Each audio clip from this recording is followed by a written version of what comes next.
The river that learned to bend. You will hear how staying soft can keep you safe, and why the shape that never fixes itself is the hardest one to hit. Storyteller J. Cardo. Picture a small river town in early spring, the snow still dripping off the roofs, and listen, because this is where our story begins.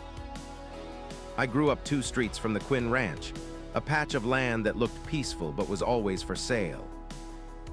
Old Man Quinn ran cattle there, yet every season some slick suits drove up, waving papers, sure they could flip the place for profit.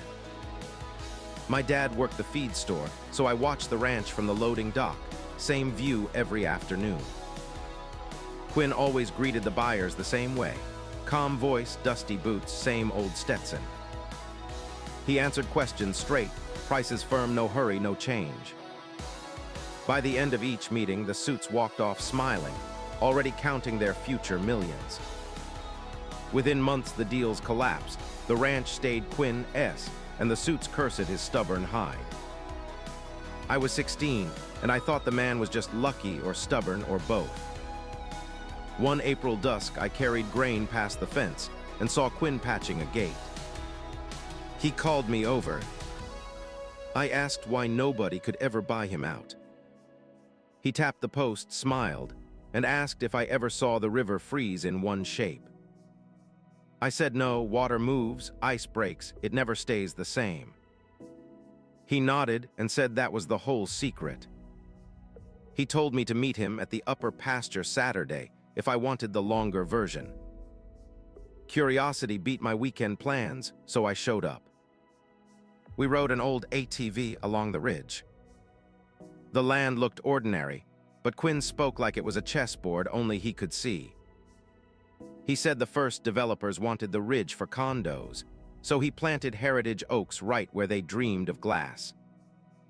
The second group craved gravel for a new highway, so he quietly put the river bend under a conservation easement, blocking any quarry. Each time a buyer arrived with a fixed plan, Quinn presented a new shape of the ranch they could not recognize or attack. He never argued, never bluffed, just changed form before they could plant their feet. I asked if that meant lying. He stopped the ATV near the river and pointed at the water. It never lies, he said. It simply fills whatever space the world leaves open, and by doing so it always keeps moving. The ranch worked the same way. He kept deeds flexible, land use mixed, partners rotating, revenue streams scattered. Banks could not corner him, rivals could not predict him, and because his shape never settled, nobody could land a clean blow. Even drought, disease, or market crashes slid off him like rain off a steep roof. That summer, Quinn hired me to rebuild a barn he had already moved 3 times. Each week the plans shifted. New lumber one day, reclaimed steel the next. I grumbled about the chaos until he showed me the receipts. Because materials and design kept changing, suppliers gave him clearance prices, contractors never locked in high bids, and government inspectors could not pin the project to one code loophole. The barn cost half what neighbors paid for a fixed design, and when a storm knocked it sideways, the frame simply pivoted on the floating piers instead of cracking. I began to see the quiet payoff of staying formless. Years passed.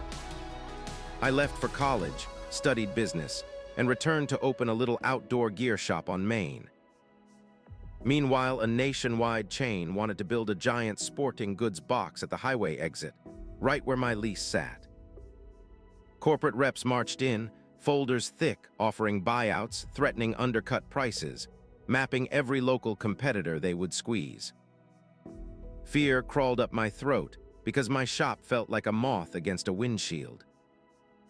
I walked the Quinn fence line one evening, hoping the old man was still around. Quinn was 78 now, hair silver, eyes sharp.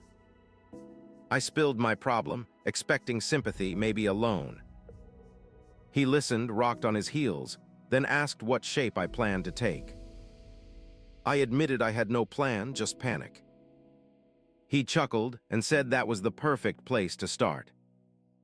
He reminded me the big chain wins by predicting local moves, so the trick was to stay one curve ahead of their models. He scribbled 5 words on a feed sack: pop up, swap, share, rotate, vanish. Then he sent me home to think like water. I ditched the traditional storefront playbook. Friday nights I pushed shelves aside and hosted free pack repair workshops, building loyalty the chain would never advertise. I partnered with the high school art class, letting students paint new window murals every month, so photos online always showed a fresh face. When hunting season hit, I rolled kayaks and tents into storage and filled the floor with deer stands and duck decoys, then flipped back to summer gear overnight. Inventory records stayed messy on purpose, making it hard for competitors to guess my margins or spot my best sellers. Chain executives visited, walked the cramped aisles, and left confused because the shop looked different each time. Still, price wars loomed. They discounted boots 30%, so I gave away free socks with every pair and donated 5% of boot sales to trail conservation, something their corporate rules forbade.